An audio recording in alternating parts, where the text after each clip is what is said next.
आपको ये हेल्प करेगा फाइन लाइंस और रिंकल्स रिमूव करने में। इसके अलावा ये एक्सफोलिएटिंग भी है, तो ये हाइपर पिगमेंटेशन और एक्नी स्कार्स और मेलास्मा में भी आपको हेल्प करेगा।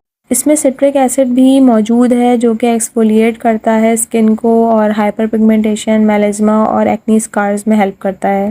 विटामिन ई एंटी एजिंग है, ये भी आपकी फाइन लाइंस और रिंकल्स जो आपके फेस पे हैं उसे रिमूव कर देगा। उसके अलावा एज अ मॉइस्चराइज़र भी ये काम करता है। इस क्रीम की सबसे अच्छी बात यह है कि इसमें SPF 30 डला हुआ है, यानी कि सनस्क्रीन मौजूद है, तो आपको अलग से क्रीम कोई लगाने की यानी अलग से कोई सनस्क्रीन लगाने की ज़रूरत नहीं है। ये SPF 30 आपकी स्किन को प्रोटेक्ट करेगा, जो सनलाइट में अल्ट्रावायलेट रेज होती हैं UVA UVB, उससे आपकी स्किन को प्रोटेक्ट करेगा।